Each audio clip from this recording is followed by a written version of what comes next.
اس 80 سالہ بڑھیا کے بارے میں محلے میں عجیب و غریب کہانیاں گردش کر رہی تھیں۔ خالہ صابرہ کا خیال تھا کہ مائی پنکھی بنجارن ہے اور یہ کسی شہری بابو کے عشق میں مبتلا ہو کر اپنا قبیلہ چھوڑ آئی اور بعد میں وہ شہری بابو اسے چھوڑ کر چلتا بنا۔ پنواری شوکت مائی پنکھی کا تعلق کلکتہ سے جوڑتا اور تھیٹر میں کام کرتی تھی۔ گردش زمانے نے اسے لاہور پہنچا دیا اور نائی مشتاق کا خیال تھا کہ یہ بنگالن ضرور ہے، لیکن اس کا تعلق شاہی محلے سے تھا اور اپنے وقت کی بہترین رقاصہ تھی۔ پھر وقت نے اسے کنارے لگا دیا اور کسی کا خیال تھا کہ یہ جادو کرنی ہے۔ جی دوستو، پیش خدمت ہے انوار علائیگی کا نیا انوکھا اور قیامت خیز سلسلہ مسکن۔ وہ اس گلی کا آخری مکان تھا اور گلی بند تھی اور پیچھے قبرستان تھا۔ مکان سرخ اینٹوں سے بنا ہوا تھا اور دیواریں پلاسٹر سے محروم تھیں۔ جگہ جگہ سے ٹیپ اکھڑی ہوئی تھی اور اینٹیں بھی ٹوٹ پھوٹ کا شکار تھیں۔ لکڑی کا دروازہ تھا اور لکڑی بسیدہ ہو چکی تھی اور 2 پٹ اس دروازے پر کبھی کوئی تالا نہیں لگتا تھا، اور تالا لگتا کیسے، کوئی کنڈی ہی نہ تھی، اور دروازے کے آگے نہ پیچھے، اور ضرورت کے وقت کواڑوں کے پیچھے ایک بھاری پتھر رکھ دیا جاتا ورنہ دروازہ کھلا رہتا۔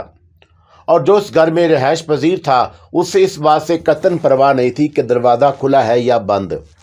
اور اس پرانے مکان میں ایک 80 سالہ بڑھیا رہتی تھی، جھریوں بھرا سانولا چہرہ اور درمیانہ قد، دبلی پتلی اور سیدھی کمر، سفید سیاہی مائل بال اور منہ میں پورے دانت اور کالی گہری آنکھیں، آنکھوں میں خاص شیطانی چمک، چست اور مستعد، اور وہ کسی صورت 80 سال کی نہ لگتی۔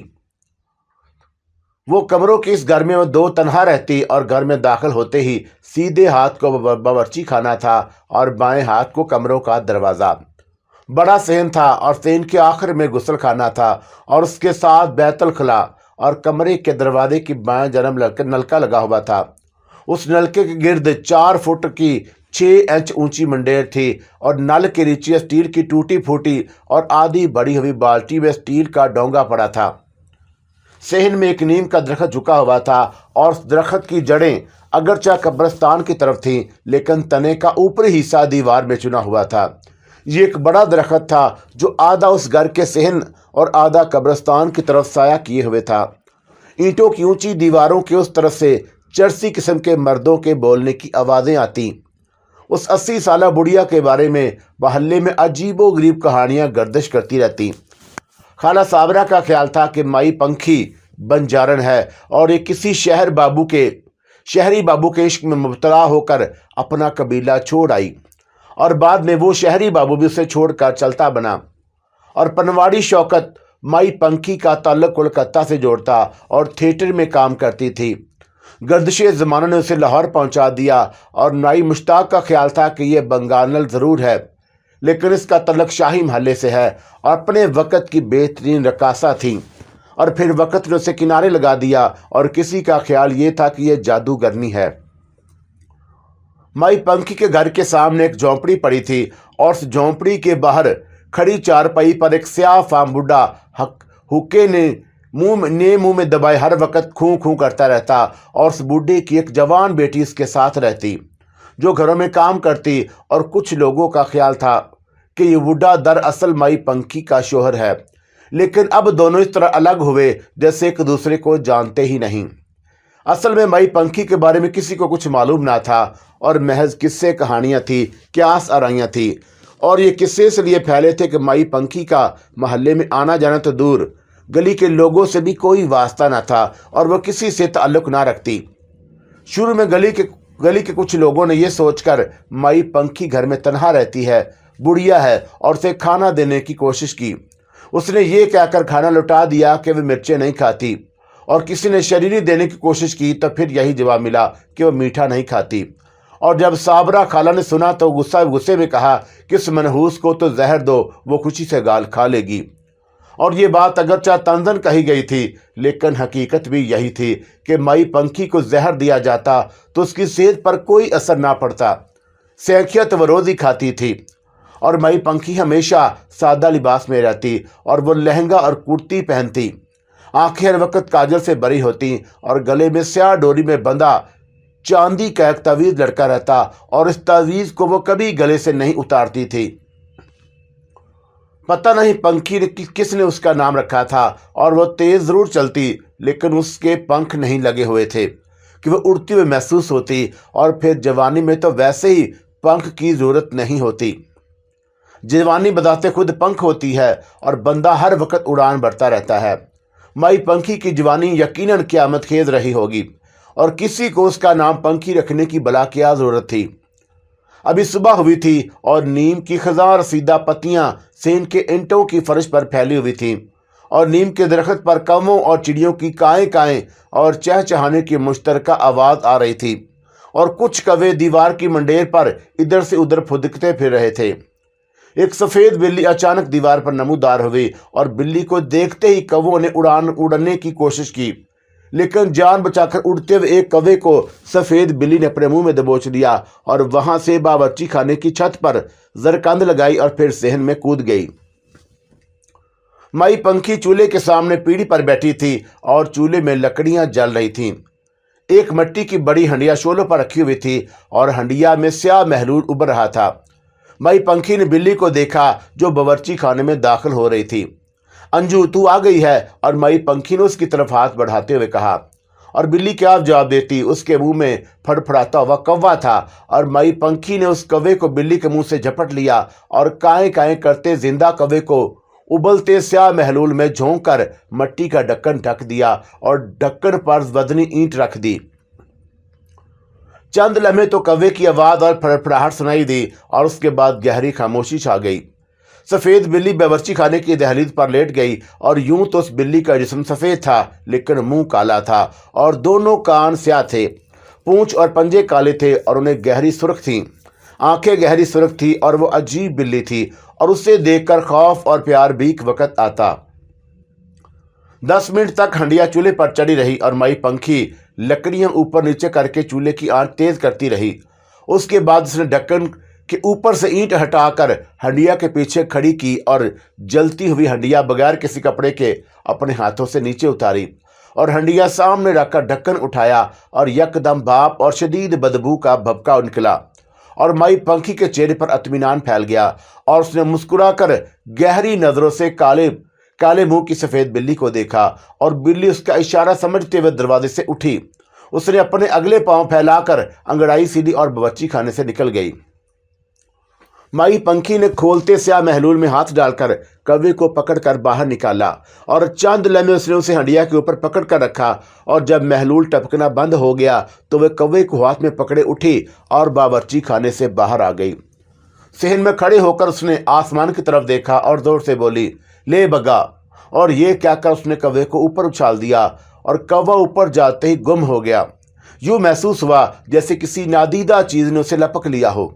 और फिर वह वापस बावर्ची खाने में आई और पूरे इत्मीनान से पीढ़ी पर बैठी और मट्टी की हंडिया को किनारे से पकड़कर घुमाया और जब उसके अंदाजे के मुताबिक नीचे बैठी हुई चीज़ें महलूल में मिल गईं तो उसने हंडिया मुंह से लगा ली।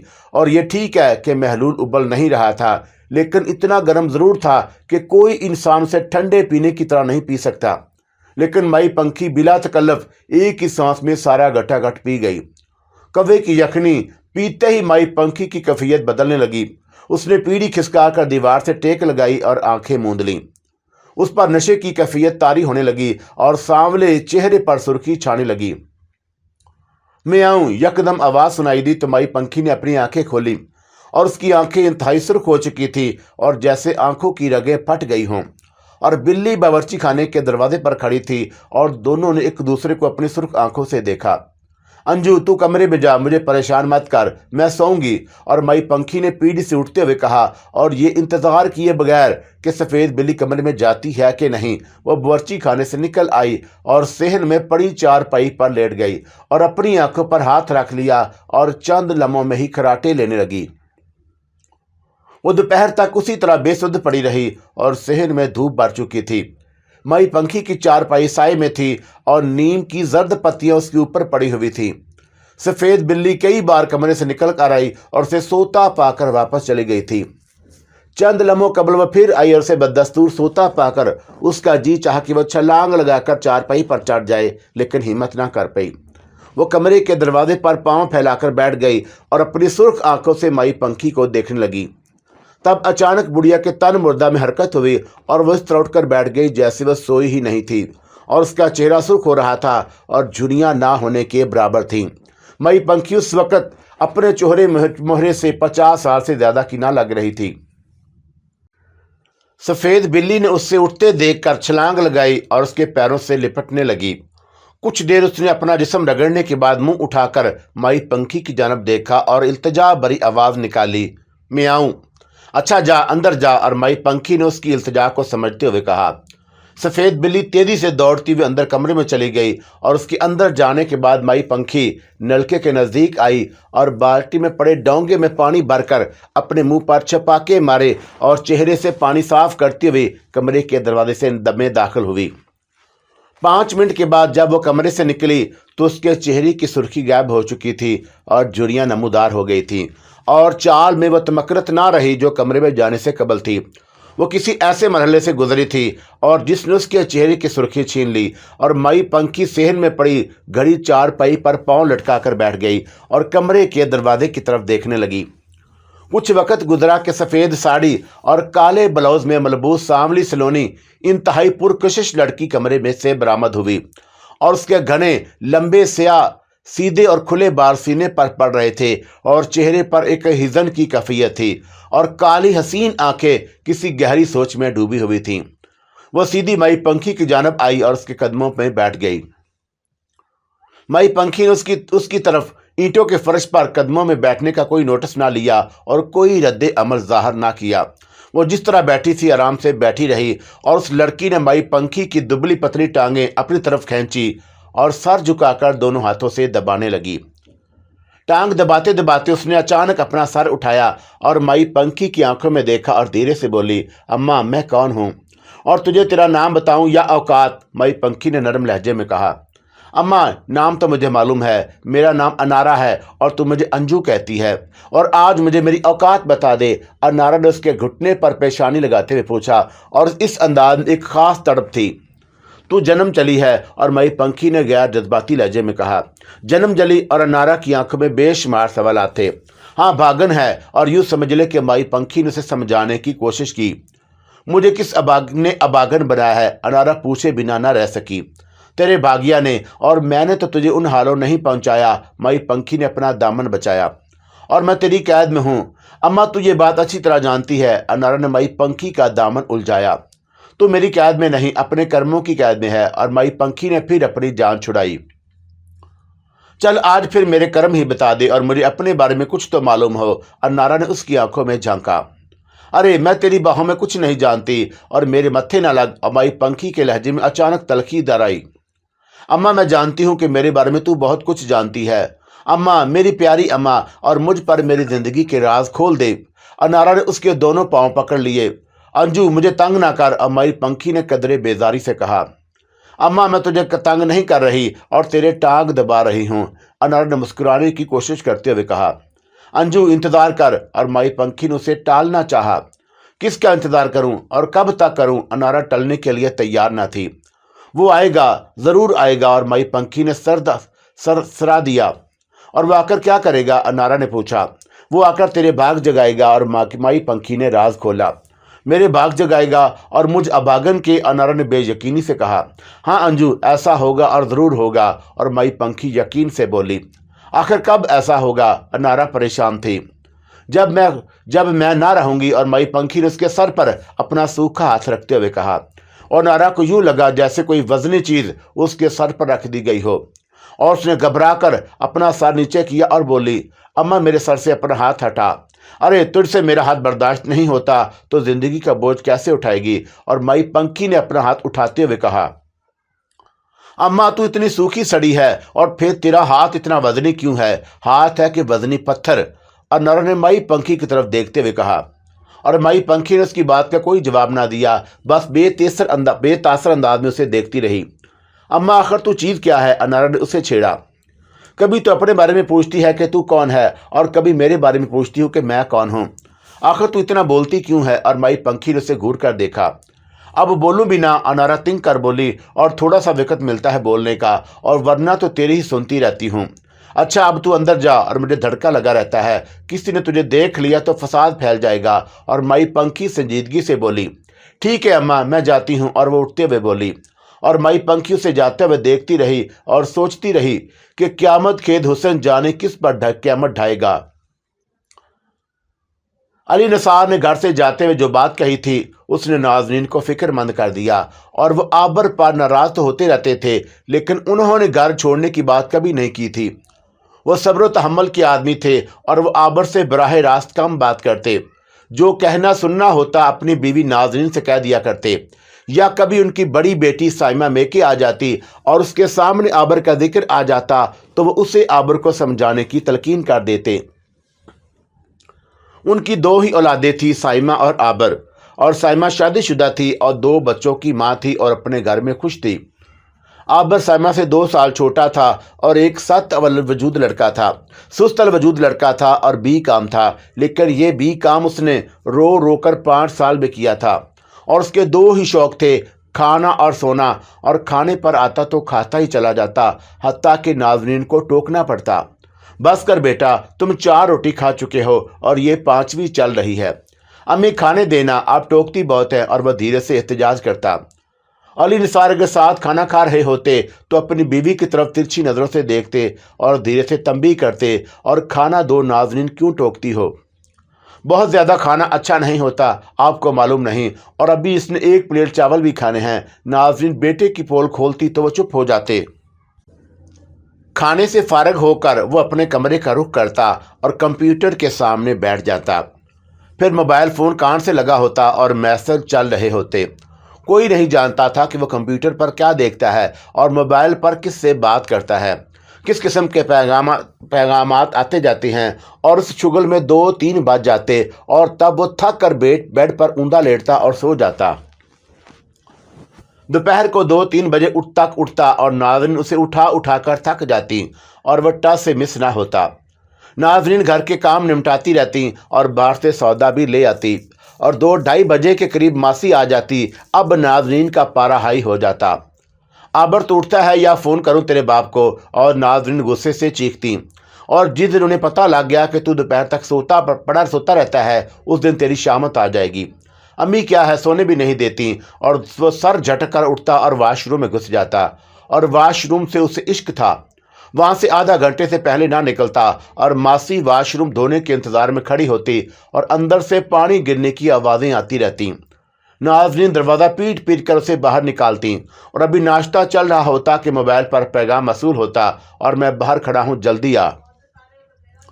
ये पैगाम मिलते ही आबर के जिस्म में करंट सा दौड़ जाता और नाश्ते में तेजी आ जाती। क्या हुआ है तुम्हें? और नाश्ता तो आराम से करो। अम्मी आराम से ही कर रहा हूँ, और कैसे करूँ? आबर कहता। और ये बताओ क्या मैसेज आया है? नाज़रीन उसे घूर कर देखती।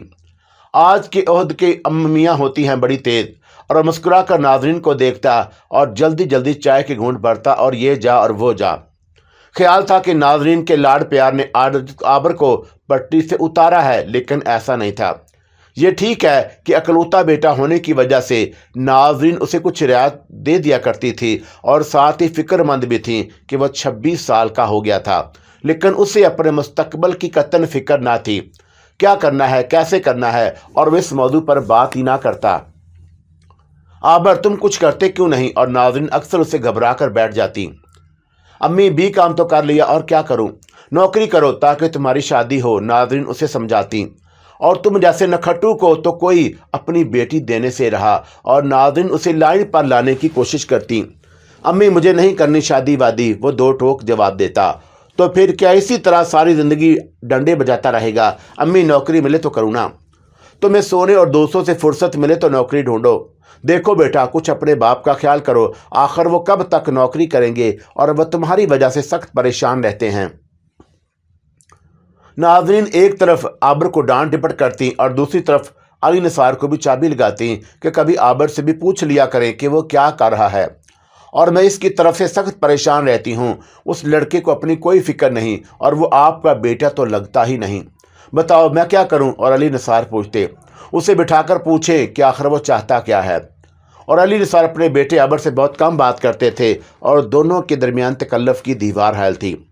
जब नाज़रीन डांट डपट पर इस्रार करती और वह साइमा भी उनकी हाँ में हाँ मिलाने लगती तो वो आबर को लेकर बैठ जाते और फिर दुनिया की ऊंच नीच समझाते और ज़िंदगी गुजारने के तरीके बताते तो आबर जवाब में जी अबू कहे जाता और जैसे सुबह उठते ही पहला काम ये करेगा कि नौकरी ढूंढने निकल जाएगा। और कभी ऐसा भी होता कि वह बाप की नसीहत सुनकर सुबह सुबह घर से निकल जाता और सब समझते कि लो जी आज आबर साहब नौकरी ढूंढ कर ही वापस आएंगे। और जब वो घर वापस आते तो पता चलता कि वह सुबह सुबह दोस्तों के साथ पिकनिक पर निकले थे। एक दिन साइमा के हाथ आबर का मोबाइल लग गया और उसने सारे मैसेज पढ़ लिए। उन पैगामात में एक पैगाम ऐसा था कि वह उसे पढ़कर परेशान हो गई। छुट्टी का दिन था और अली निसार घर पर मौजूद थे और आबर कहीं बाहर निकला हुआ था। वो घर से इजलत में निकला कि शायद इस वजह से अपना मोबाइल घर भूल गया और साइमा ने ऐसे ही मोबाइल में मौजूदा पैगामात पढ़ने शुरू कर दिए। हर तरह के पैगामात थे, उनमें चंद फहश भी थे और उनमें एक मैसेज इतना तकलीफदा था कि वह सुन होकर रह गई। वो मैसेज फहश ना था, फहश होता तो शायद वह इस कदर परेशान ना होती। साइमा ने पहले सोचा कि नाज़रीन को दिखाए, लेकिन नाज़रीन को दिखाने का कोई फ़ायदा नज़र न आया और वह इस सिलसिले में कोई ख़ास कदम उठाने की पोजीशन में ना थी। यह भी मुमकिन था कि वह इस पैगाम को गैर अहम जानकर नज़रअंदाज कर जाती और बेहतर यही था कि अली निसार से बात की जाती। साइमा ने आबर का मोबाइल बाप के हाथ में देने की बजाय वो मैसेज अपने मोबाइल पर मुंतकिल किया और बाप के पास पहुंच गई। अबू मुझे आपसे कुछ बात करनी है, साइमा अली निसार के बेड पर आहिस्तगी से बैठते हुए बोली। अली निसार अखबार पढ़ रहे थे और उन्होंने अखबार एक तरफ रखा और संभल कर बैठते हुए बोले, कोई ख़ास बात? जी अबू, मैं आपको एक मैसेज पढ़वाना चाहती हूँ और ये मैंने अपने मोबाइल पर आबर के मोबाइल से मुंतकिल किया है। और साइमा ने तहमीद बांधी। आबर का मोबाइल तुम्हारे हाथ कैसे लग गया? अली निसार ने पूछा। अबू इत्तेफाक से वह अपना मोबाइल घर भूल गया, साइमा ने बताया। अच्छा लाओ दिखाओ क्या मैसेज है। जी अबू, और साइमा ने अपना मोबाइल अली निसार की तरफ बढ़ाते हुए कहा, ये देखिए।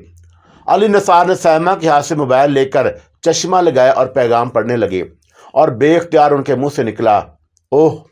इस मैसेज को पढ़कर वो सन्नाटे में आ गए थे और ये किसी लड़की की तरफ से था और ये कोई इश्कनामा ना था। लिखा था, तुमने मुझे आजिज़ कर दिया है और मेरे हाथ में इस वक्त कुरान शरीफ है और मैं दिल की गहराइयों से तुम्हें बददुआ देती हूँ कि तुम मर जाओ।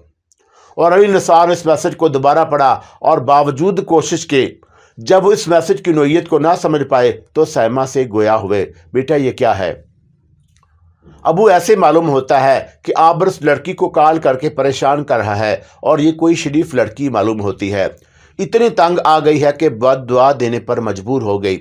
और साइमा ने वजाहत करने की कोशिश की कि आबर किस राह पर चल निकला है और अली निसार इंतहाई फिक्रमंद होकर बोले, अबू ये आजकल बहुत कॉमन है और लड़के एक दूसरे को लड़कियों के नंबर मैसेज कर देते हैं और फिर लड़के इन लड़कियों को फ़ोन करके तंग करते हैं। ये काम लड़के ही नहीं लड़कियां भी कर रही हैं और रंग कॉल करके लड़कों को छेड़ती हैं और ये कोई शरीफ लड़की मालूम होती है। उसे आबर ने फ़ोन करके इस कदर तंग किया है कि वो कुरान शरीफ हाथ में लेकर बददुआ दे बैठी और साइमा के लहजे में दुख था। बेटा तुम उसे समझाओ, मैं उस बददुआ को पढ़कर हिल गया हूँ। अली निसार सख्त परेशान थे।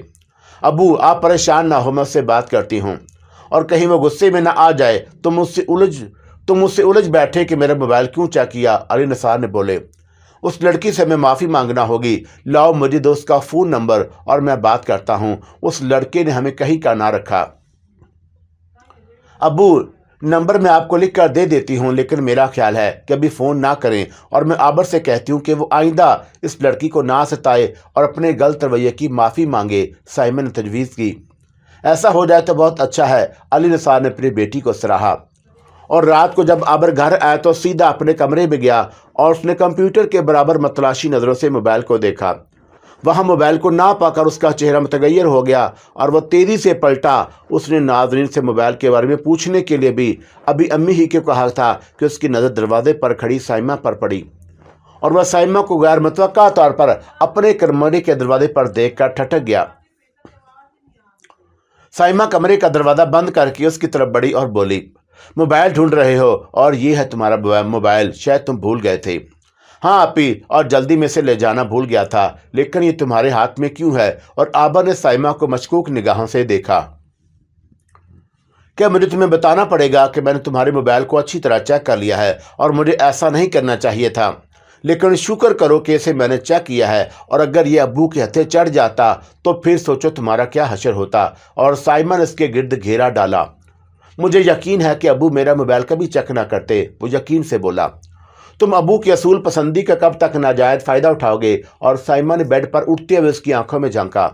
ये लड़की कौन है जिसे तुमने 1 घंटे में 17 काले की हैं? देखो, मुझसे झूठ मत बोलना।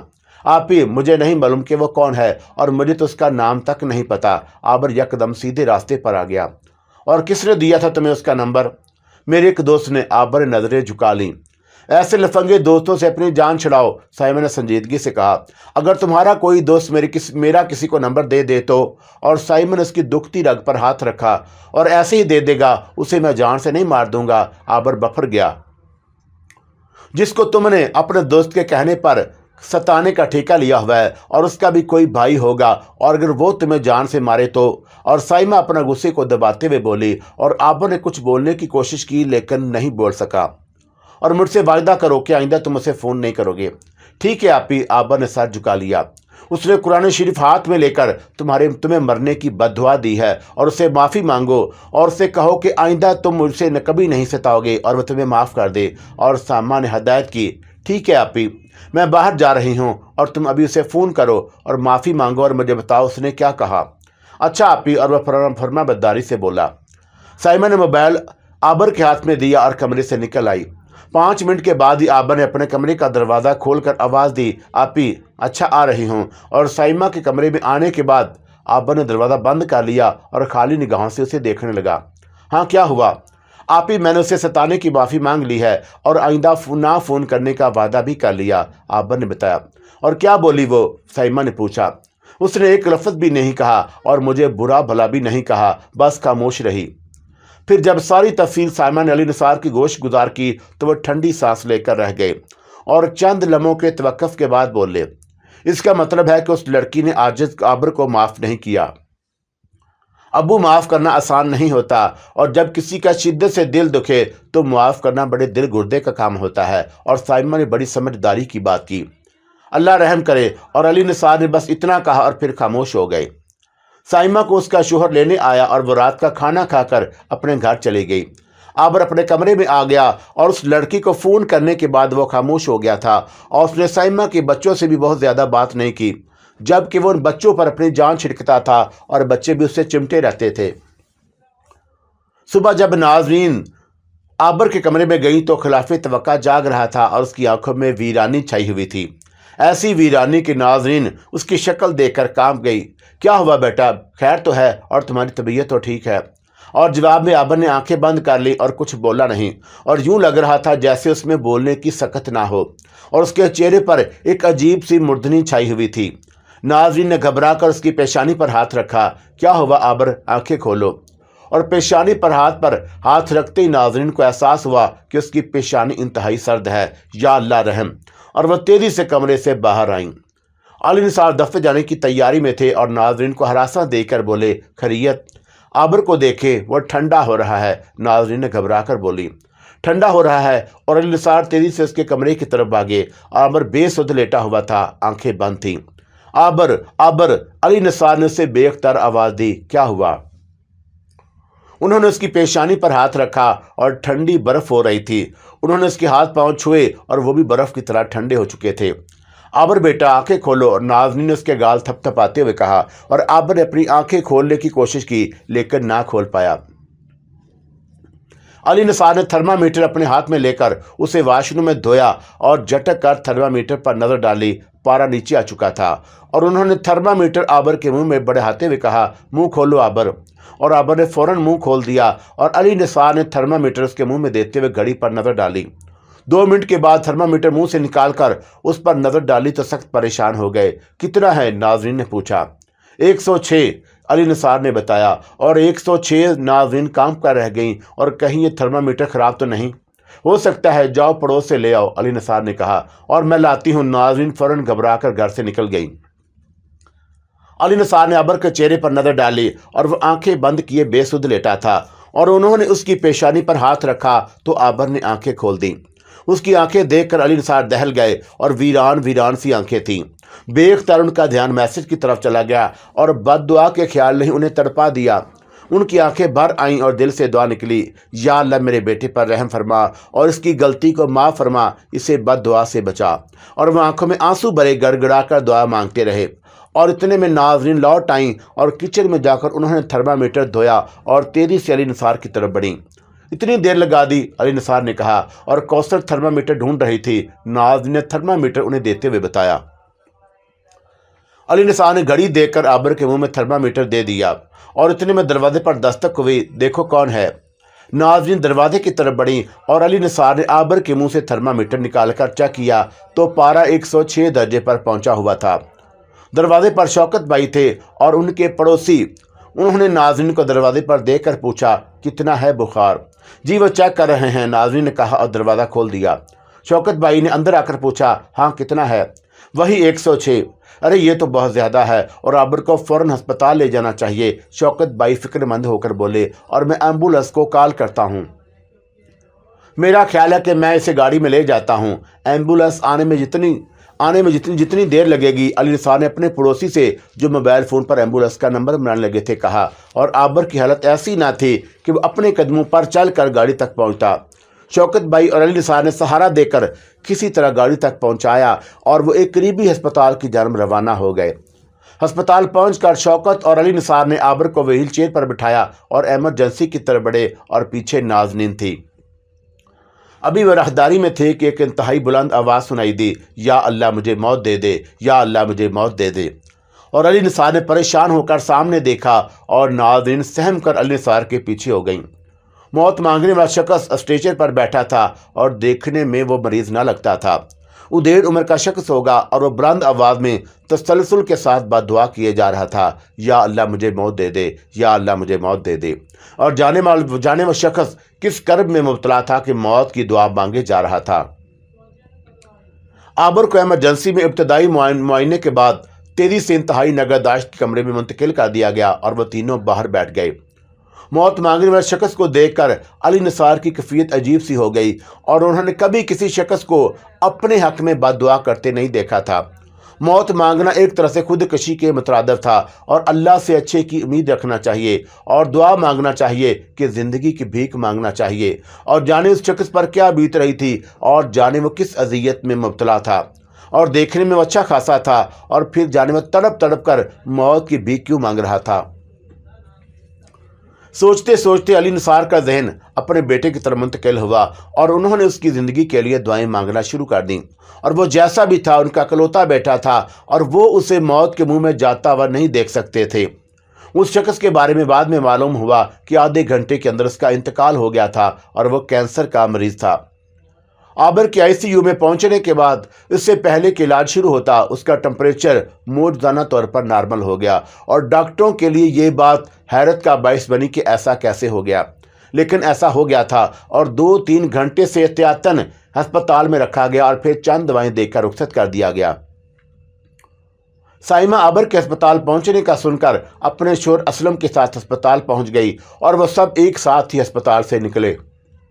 अभी वो गाड़ी में बैठ रहे थे कि एक फ़कीर ने अली का निसार का रास्ता रोक लिया और फ़कीर ने अली निसार की आंखों में आंखें डालकर सदा लगाई, सदका दे बाबा और तेरे बेटे की जान बच गई और तेरी दुआ काम आ गई, सदका दे बाबा। और फ़कीर के इस इंकशाफ पर अली निसार ही नहीं वो सब हैरतज़दा रह गए। और उस फ़कीर को आबर के बारे में कैसे मालूम हुआ? उसे ना सिर्फ ये मालूम था कि आबर की जान बची है, बल्कि वो ये भी जानता था कि अली निसार की दुआ ने आबर की जान बचाई है।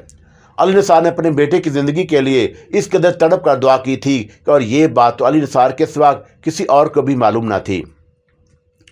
अली निसार ने जेब से बटवा निकाल कर उसमें जो नोट पहले हाथ में आया वो उन्होंने फ़कीर के हाथ पर रख दिया और वो 500 रुपये का नोट था। फ़कीर ने यह देखे बगैर कि नोट कितने का है अपनी मुट्ठी में दबा लिया और जैसे कोई कागज़ का टुकड़ा हो। और फिर वो गाड़ी के पिछले दरवाजे की तरफ आया और उसने आबर पर नज़रें जमाई और बेनियाज लहजे में बोला, तुझे दुनिया ढूंढ रही है। और इतना कहकर वह सीधा हुआ और तेजी से एक तरफ चला गया। علی نثار نے گہرا سانس لیا۔ یا الہی تیرے پر اسرار بندے، انہوں نے اپنے دل میں دہرایا اور گاڑی اسٹارٹ کر دی۔ ابو یہ فقیر کیا کہہ رہا تھا؟ سائمہ نے پوچھا، اور وہ پچھلی سیٹ پر عابد کے ساتھ بیٹھی تھی اور اس کا شوہر موٹر سائیکل پر تھا۔ وہ بچے ساز کے پاس چھوڑ کر آئی تھی اور شوکت بھائی عابر کی اس حالت سنبھلنے کا سن کر گھر چلے گئے تھے۔ پتہ نہیں اسے کیسے معلوم ہوا سب کچھ، اور مجھے تو وہ حیران کر گیا۔ علی نثار الجھتے ہوئے بولا، ابو کیا عابر واقعی موت کے منہ میں چلا گیا تھا؟ ہاں بیٹا، اور مجھے جب محسوس ہوا کہ اس کی زندگی ختم ہو رہی ہے تو میرے دل سے بے اختیار دعا نکلی اور میرے منہ سے کچھ ایسا نکل گیا جس کی مجھے توقع نہ تھی۔ بیٹا گھر چلو، پھر اطمینان سے بتاؤں گا، علی نثار نے کہا، اور سائمہ نے ضد نہ کی۔ اسے اندازہ ہو گیا تھا کہ ابو عابر کے سامنے بات کرنے سے گریز کر رہے ہیں یا پھر بتانا ہی نہیں چاہتے۔ لیکن سائمہ چھوڑنے والوں میں سے نہ تھی۔ اس نے گھر پہنچتے ہی باب کا ہاتھ پکڑا اور علی نثار کو ڈرائنگ روم میں لے آئی اور انہیں صوفے پر بیٹھاتے ہوئے خود بھی ان کے ساتھ بیٹھ گئی۔ ابو جلدی سے بتا دیں اس سے پہلے کہ سب لوگ ادھر آ جائیں۔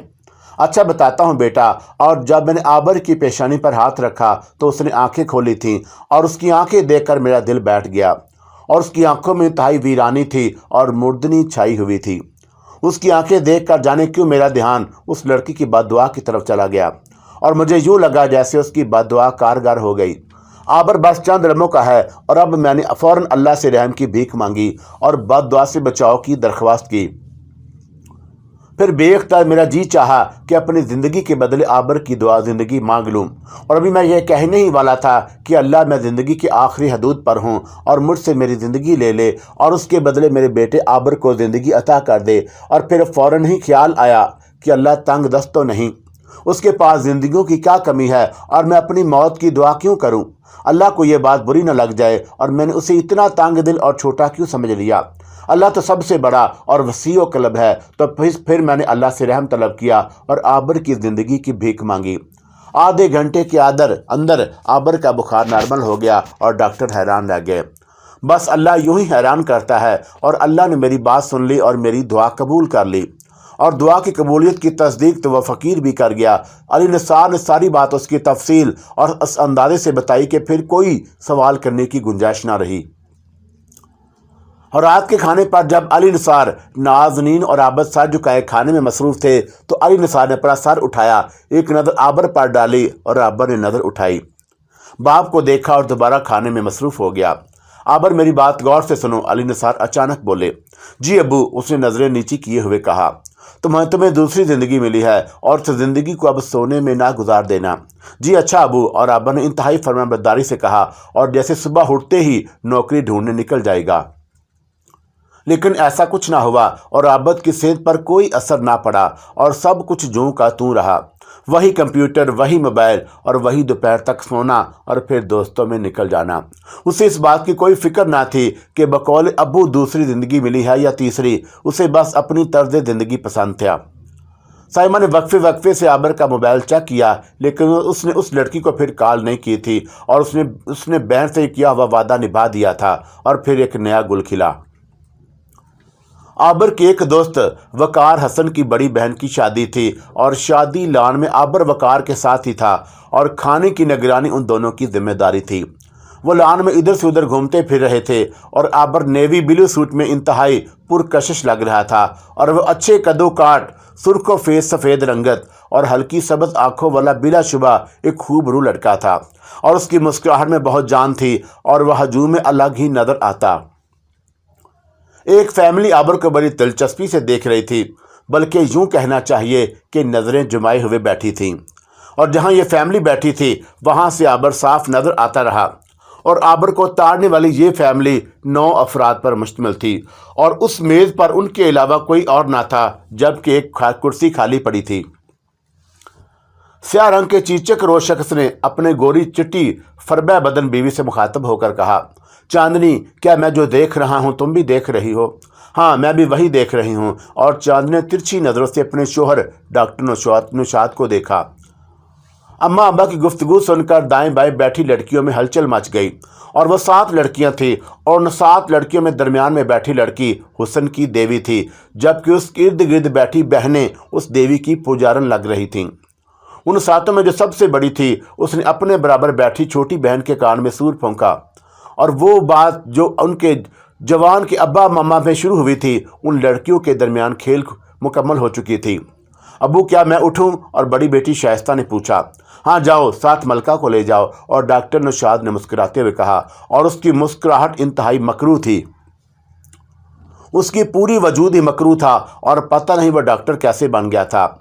मुझे तो ये वकार के कोई दोस्त दिखाई देता है, और फिर भी पूछ लेना, और देखो बहुत ज़्यादा और ओवर मत होना, और तहजीब और तमीज़ के दायरे में रहना, चांदनी ने हदायत की। और उस वक़्त शादी लाल मेहमानों से भर चुका था और निकाह हुए आधा घंटा गुजर गया था। खाना खोलने की तैयारी चल रही थी और आबर दुल्हा वालों के खसूसी मेज़ का जायज़ा लेकर पलट रहा था कि किसी ने उसे आवाज़ दी, सुनिए। और आवाज़ नस्वानी और मुतरन्नम थी, और आबर जानता था कि यहाँ उसे कोई सरेराह आवाज़ देने वाला नहीं, और फिर भी एहतियातन उसने पीछे मुड़कर देख लिया। दो लड़कियां तेज़ी से उसकी तरफ बढ़ीं और आबर ने एक नज़र दोनों पर डाली। एक लड़की कम उम्र और दिल रुबा थी, जबकि दूसरी उससे 5-6 साल बड़ी थी, लेकिन बुरी ना थी। अलबत्ता वो दोनों लड़कियां उसके लिए अजनबी थीं। आबर को यकीन था कि वो किसी गलतफहमी का शिकार होकर उससे मुखातब हुई हैं, और आबर को ये पता नहीं था कि वो किसी गलतफहमी का शिकार नहीं हुई, बल्कि शिकार करने निकली हैं। सुनिए, आप बराती है या घराती? और शाइस्ता ने करीब आकर पूछा। और मैं समझा नहीं, आबर बोला। हमारा मतलब है कि आप दुल्हा की तरफ से हैं या लड़की वालों से? मैं लड़की वालों की तरफ से हूँ, और मेरे दोस्त वकार की बहन की शादी है। आबर ने शाइस्ता के साथ खड़ी लड़की पर नजरें जमाकर कहा। फरमाइए, क्या मसला है? मलका ने उसे अपनी तरफ मतवज्जा पाकर उसे खास अंदाज से देखा और हल्का सा मुस्कुराई, और फिर अपनी आंखें फेर लीं। देखें, यहाँ आसपास कोई डॉक्टर मिल जाएगा, शाइस्ता पुरतवीश लहजे में बोली। खैरियत? हमारे वालिद की अचानक तबीयत खराब हो गई है। और शाइस्ता के लहजे में घबराहट दर आई, और वो दिल के मरीज़ हैं। कहाँ हैं आपके वालिद? आबर ने पूछा। वो सामने, उधर। और उधर शाइस्ता ने चिके चेहरे पर घबराहट लेकिन अंदर मुस्कुराहट बेखेते हुए जवाब दिया, और वो दोनों तेजी से आगे बढ़ीं। डॉक्टर नौशाद अपनी बेटियों को देखते ही उठकर खड़ा हो गया और तेजी से बोला, तुम लोग कहाँ चली गई थी बगैर बताए? अब्बू आपके दिल पर हाथ रखा तो हमें फ़ौरन तशवीश हो गई कि कहीं दिल में तकलीफ़ ना शुरू हो गई हो, और हम इनको लेकर आए हैं ताकि आपको हस्पताल ले जाया जा सके। अब्बू, आप इन्हें नहीं जानते कि आप हमारे लिए किस कदर कीमती हैं। और शाइस्ता ने फ़ौरन अपनी आंखों में आंसू भर लिए। अरे मेरी बच्ची, मैं बिल्कुल ठीक हूँ। और डॉक्टर शाद ने शाइस्ता को अपने नज़दीक कर लिया। और तुमने ख्वाम खा इनको परेशान किया, और वो एक हल्का सा दर्द उठा था और ज़ुबान के नीचे गोली रखकर बस ठीक हो गया। अब आप ये बातों में लगे रहोगे या इस शरीफ लड़के का भी शुक्रिया अदा करोगे कि यह हमारी मदद को दौड़ा चला आया। और बेटे, आपका नाम क्या है? इस बार चांदनी ने कमान अपने हाथ में ले ली।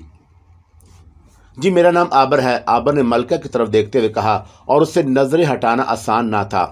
बड़ा प्यारा नाम है। और चांदनी ने तारीफ करने में ज़रा भी देर न लगाई, और फिर डॉक्टर नौशाद की तरफ देखा। डॉक्टर नौशाद पहले ही एक्शन में आ चुका था। उसने आगे बढ़कर आमर से पुरजोश अंदाज में हाथ मिलाया और कंधे पर हाथ रखकर बड़े प्यार भरे अंदाज में बोला, बेटा माफ़ करना, इन बेवकूफ़ लड़कियों ने आपको परेशान कर दिया, मैं बड़ा शर्मिंदा हूँ। और फिर कुर्सी की तरफ इशारा करते हुए बोला, 2 मिनट हमारे पास बैठें। आबर ने खाली कुर्सी की तरफ देखा, और उस कुर्सी के बराबर मलका बैठी हुई थी, और उसने फ़ौरन कुर्सी संभाल ली। और कुर्बत के इससे बेहतर मौका मिलना फिलहाल मुमकिन ना था। इसमें शर्मिंदगी की कोई बात नहीं, और मैं कौन सा कोहकाफ से आया हूँ? आबर ने हंसते हुए कहा। कोहकाफ से आप बेशक ना आए हों, लेकिन लगते परीजाद हैं। और शाइस्ता से छोटी बहन फाखरा ने फुलझड़ी छोड़ी, और जिस पर सब ने कैका लगाकर खुशी का इजहार किया।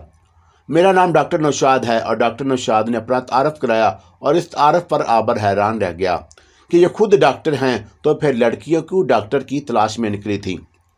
इस मसले पर उसने ज़्यादा गौर करने की कोशिश ना की, और वह इस वक्त बहुत खुश था कि एक परी के बराबर बैठा था, और उसके घर के लोग उसकी पजीराई में लगे थे। लड़कियों, चलो भाई को अपने अपने नाम बताओ। और चांदनी मुस्कुराते हुए बोली। लड़कियों ने मुस्कुरा कर अपने नाम बताने शुरू किए, और जब 7वीं लड़की ने अपने नाम बता दिए तो चांदनी बोली, मैं चांदनी हूँ और इन लड़कियों की माँ।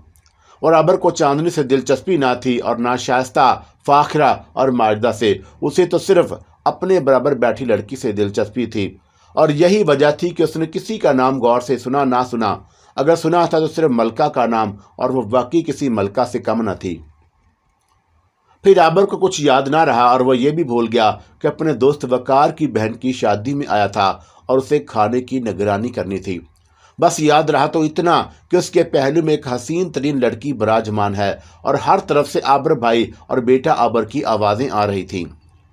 मलका सबसे कम बोल रही थी और शुक्र है कि उसने आबर भाई को आबर भाई कहकर मुखातब ना किया। बस वह हंसती मुस्कुराती रही और शाइस्ता सबसे ज़्यादा बोल रही थी और उसने बातों बातों में आबर का नंबर ले लिया और नंबर पंच करके आबर के मोबाइल पर मिस कॉल दी कि शाइस्ता का नंबर उसके मोबाइल पर आ जाए और वो उसका नंबर सेव कर ले। बल्कि उसके उस मिस कॉल का असल मकसद आबर के दिए हुए नंबर की तस्दीक करना था। अचानक खाने से ढक्कन उठाए जाने की खटाखट आवाज़ें आई तो आबर को होश आया और वह कहाँ आया था और कहाँ बैठा था। वकार उसे ढूंढ रहा होगा और वह हड़बड़ाकर उठा। बेटा कहाँ चले? तुम हमें पसंद आए हो और हमारे साथ खाना खाओ। और चांदनी ने बहुत मोहब्बत से कहा। हाँ और क्या, शाइस्ता ने तायीद की। अम्मी ठीक कह रही हैं। और मलका ने कुछ इस अंदाज में सरगोशी की कि उसे लगा जैसे ये अल्फाज उसके पाँव की बेड़ियाँ बन गए हों। और डॉक्टर नौशाद और कई लड़कियाँ खाना लेने को जा चुकी थीं। जी अच्छा। और उसने चांदनी की तरफ देख कर कहा, लेकिन आहिस्ता के सिर्फ मलका ही सुन सकी। और उसके बाद उसने बुलंद आवाज़ में ऐलान किया कि मैं खाना लेकर आता हूँ। आबर के अचानक गायब हो जाने पर वकार परेशान जरूर हुआ, लेकिन जल्द ही वो उसे इस फैमिली के पास बैठा नजर आ गया और अपनी मसरूफी की वजह से वो इस मेज तक नहीं गया था। और उसने गुमान किया था कि शायद आबर को इसकी जान पहचान की कोई फैमिली मिल गई है और बच्चा ऐश कर रहा है तो करने दो। खाने से फारिग होने के बाद जब सब उठने लगे तो मलका ने धीरे से कहा कि आप हमारे घर आना पसंद करेंगे। और ये तो बिल्ली के भागों छींका ठूटने वाली बात थी और वो परेशान था कि आइंदा मलका से कहाँ और किस तरह मिल सकेगा। और उसकी इस दावत पर वह बाग बाग हुआ उठा और डॉक्टर नौशाद की फैमिली खासी बेतकल्लफ वाक़या हुई थी। 1-1.5 घंटे में वो लोग इस तरह करीब आ गए थे कि उसे लगता था जैसे वो उन्हें बरसों से जानता हो।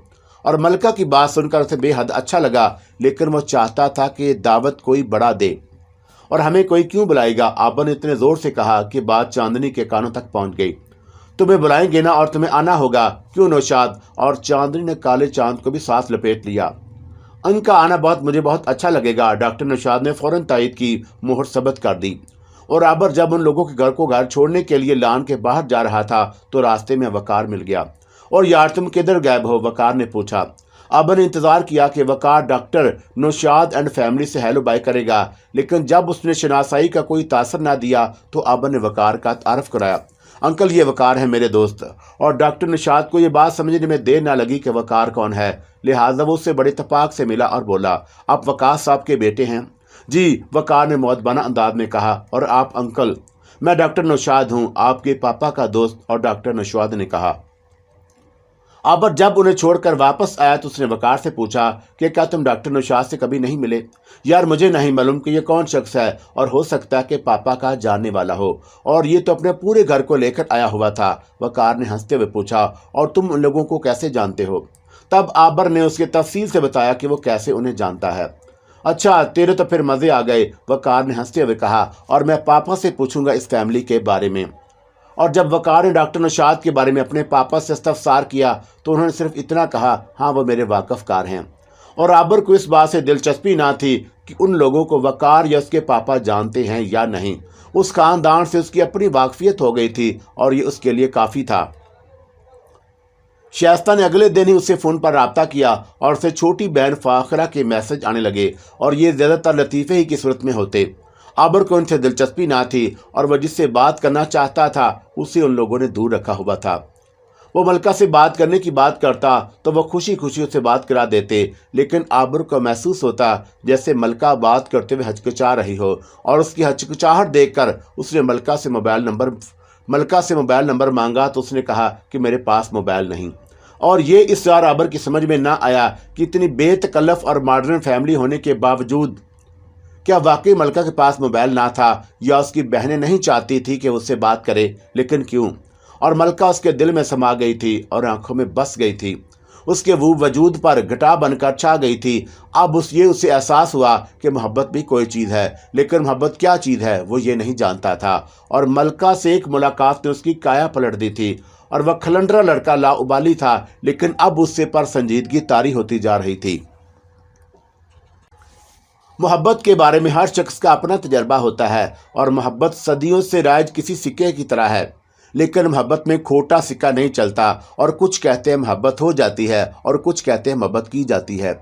محبت ہو جائے تو عشق بن جاتی ہے، اور محبت کی جائے تو بزنس ہو جاتی ہے، اور جس میں نفع نقصان دیکھا جاتا ہے، جبکہ ہونے والی محبت نفع نقصان سے مبرا ہوتی ہے۔ اور جب کبھی ہم کسی نئے شخص سے ملتے ہیں تو یکدم اچھا لگتا ہے یا برا، اور پھر اس احساس کو گہرا سامنے والے کی خوبیاں کرتی ہیں، اور روح کی ہم آہنگی کے بعد ذہنی ہم آہنگی شروع ہو جاتی ہے، اور ایک دوسرے کے لیے بلونے میں طلب بڑھتی رہتی ہے۔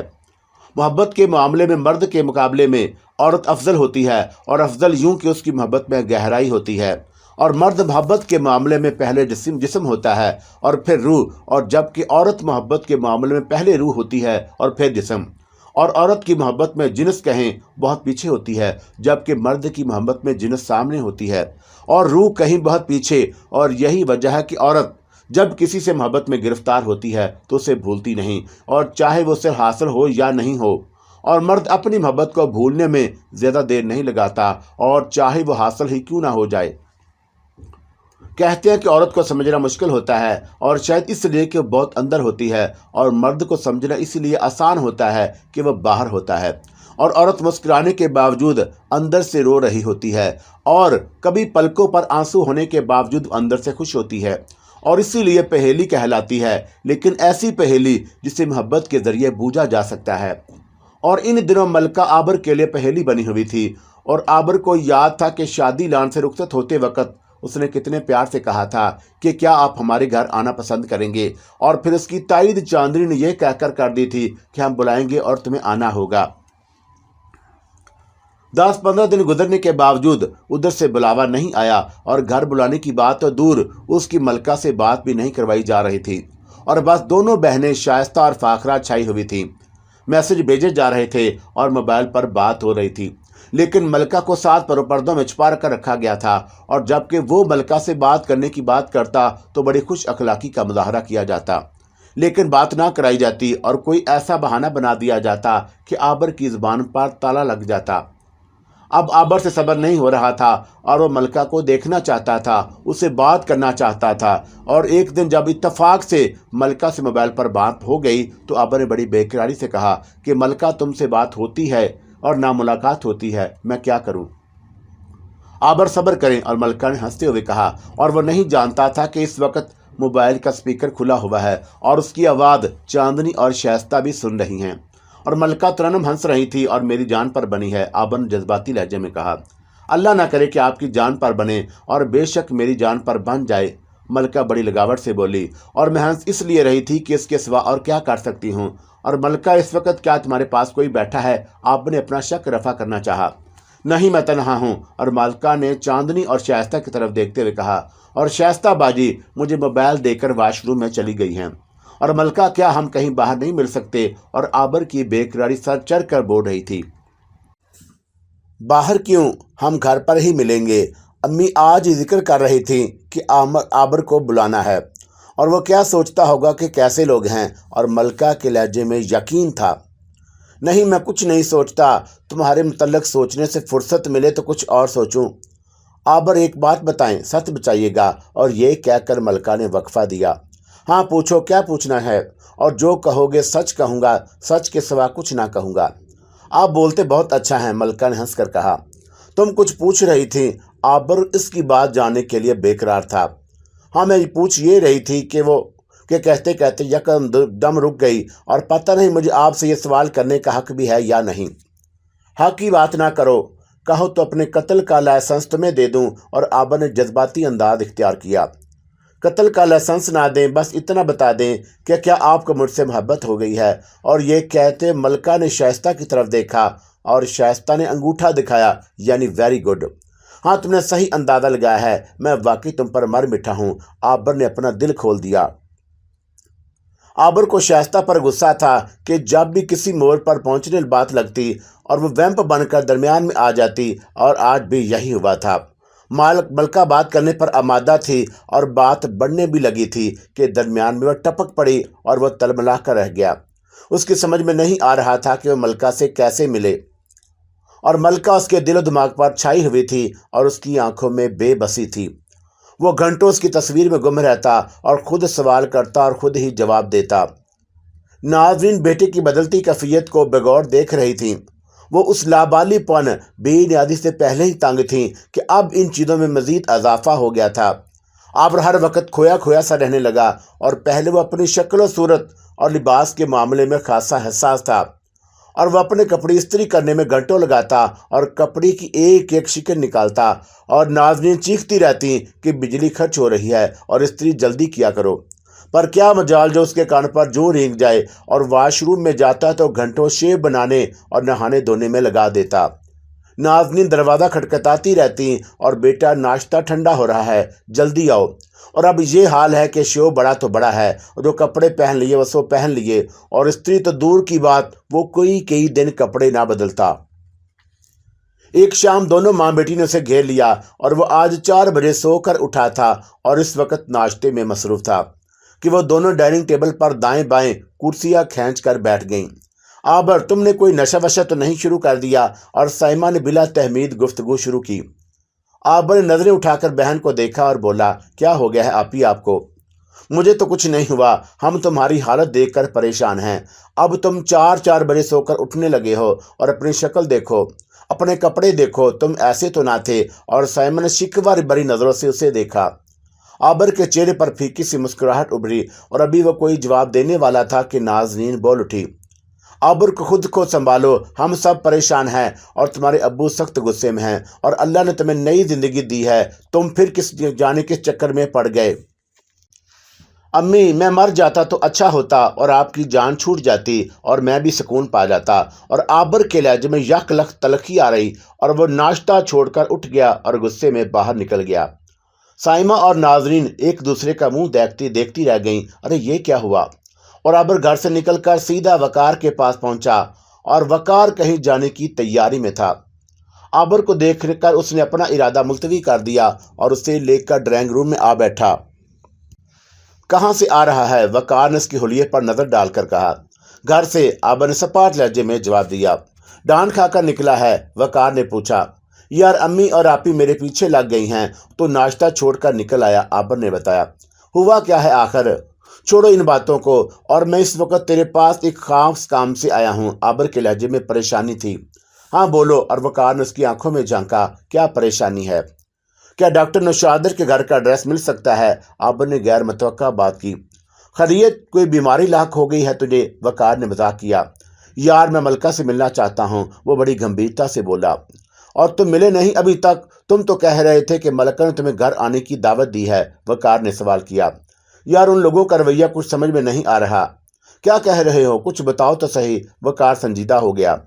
जवाब में आबर ने हर बात तफसील से वकार के गोश गुजार कर दी, और वकार सारी बात सुनकर बोला, मुझे तो ये फैमिली फ्रॉड लगती है, जरा अबू से उनके बारे में पूछो। आबर बोला, और मैं उनसे पूछ चुका हूँ, और अब बार बार पूछूंगा तो मशकूक हो जाएंगे और पूछेंगे कि मुझे डॉक्टर नौशाद से क्या काम है। अभी क्या तुम मुझे मरवाएगा? और वकार ने हंसकर कहा, अच्छा चल छोड़। आबर मायूस होकर उठा, और वकार कहता रह गया, बैठो तो सही। लेकिन वो रुका नहीं। मायूसी जब हद से बढ़ी तो एक रात उम्मीद की किरण चमकी, और मलका की याद में खोया हुआ था, और मोबाइल उसके हाथ में दबा हुआ था। वो कई बार मिस कॉल दे चुका था, लेकिन शाइस्ता की तरफ से जवाब नहीं आ रहा था।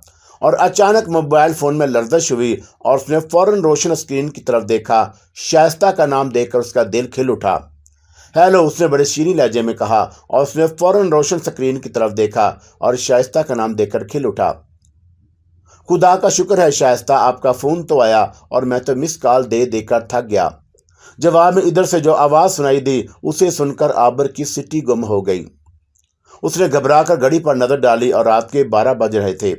मैं डॉक्टर नौशाद बोल रहा हूँ, और ड्रामाई अंदाज में कहा गया, और डॉक्टर नौशाद की आवाज़ खासी रौबदार थी। आबर ने फ़ोन पर पहली बार सुनी थी, इसलिए खासा परेशान कर गई।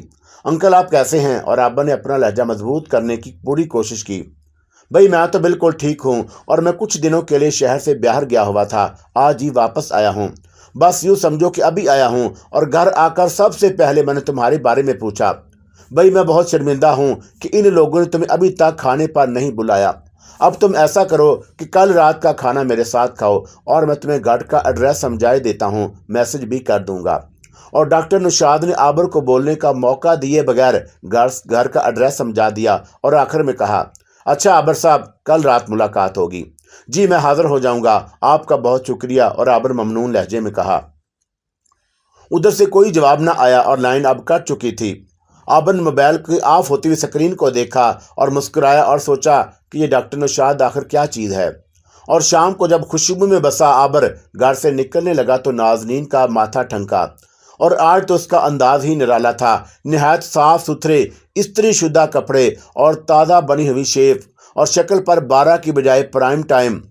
और ये वही आबर नाहीना था। और उससे कबल के नाज़रीन उससे कुछ पूछती वो मुस्कुराता वो उनके पास आया और बोला, अम्मी मैं एक दोस्त के घर जा रहा हूँ और वहीं खाना खाऊंगा और हो सकता है कि वापसी में 1 बज जाए, लेकिन जल्द आने की कोशिश करना बेटा, नाज़रीन ने कहा। जी अच्छा। और आबर निहायत फर्माबरदारी से बोला और घर से निकल गया। रात गहरी और अंधेरी थी और दूर गली में कहीं कुत्ते भौंक रहे थे और किसी के घर की दीवार पर बिल्लियां बैठी रो रही थीं। माई पंखी अपने उजाड़ घर के सहन में टहल रही थी और सहन में मुकम्मल तारीकी थी, लेकिन माई पंखी बड़े इत्मीनान से यहाँ से वहाँ तक टहल रही थी जैसे सहन खूब रोशन हो। और रात का 1 बजा था और माई पंखी के टहलने के अमल से ज़ाहिर होता था कि उसे किसी का इंतज़ार है। अंजू।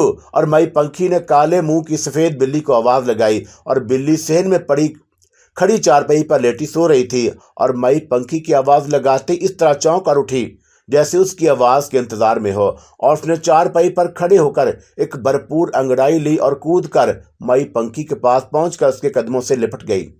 ओ कर्मोजली, और क्या मुझे गिराएगी? माई पंखी ने सफ़ेद बिल्ली को डांटा और जवाब में बिल्ली उसके साथ साथ चलने लगी। और माई पंखी बोली, अंजू तू ऊपर छत पर चली जाओ और इस वक्त तक नीचे मत आना जब तक मैं तुझे आवाज़ ना दूं। और बिल्ली ने फौरन उसकी हदायत पर अमल किया और पहले वो चारपाई पर चढ़ी और वहां से दीवार पर छलांग लगाई और दौड़ती हुई दीवार से नीचे छत पर उतर गई। बिल्ली के जाते ही किसी ने दरवाज़ा बचाया और अच्छा आती हूँ। और माई पंखी ने दरवाजे पर पहुंचकर पैर से पत्थर को सिरकाया और पत्थर के सिरकते ही कबाड़ खोलकर एक शख्स अंदर आ गया। उसने माई पंखी का सूखा हुआ हाथ पकड़कर चूमा और फिर आंखों से लगाया और बोला, रानी जी मुझे देर तो नहीं हुई, तू पहला है। और माई पंखी ने कहा, अभी कोई नहीं आया और मैं पहला हूँ, फिर तो मैं वक़्त पर पहुँच गया। उस शख्स ने इत्मीनान भरे लहजे में कहा। टोपी ड्रामा तेरा नाम है क्या? और माई पंखी ने खुश्क लहजे में पूछा। मेरा नाम तो शत्तू हलवाई है। और रानी जी आप मेरा नाम भी भूल गई। और शत्तू हलवाई ने परेशान होकर कहा, तू लड्डू बेचता बेचता इधर कहाँ आ निकला? और माई पंखी ने उसकी एहतजाज पर कोई तवज्जो ना दी। रानी जी मुझे बड़ा शौक है ये काम सीखने का, सत्तू हलवाई बोला। अच्छा चल झाड़ू लगा, माई पंखू ने कहा। और ठीक है रानी जी जो हुक्म आपका, पर झाड़ू किधर है? और शत्तू हलवाई ने अंधेरे में इधर उधर देखते हुए कहा। अंधे उधर देख कोने में, माई पंखी ने डांटा तो उसकी आंख खुल गई और कोने में खड़ा झाड़ू उसे साफ नजर आने लगा। और तेजी से आगे बढ़कर उसने झाड़ू उठा ली और जल्दी जल्दी सहन में झाड़ू लगाने लगा और माई पंखी चारपाई पर बैठ गई।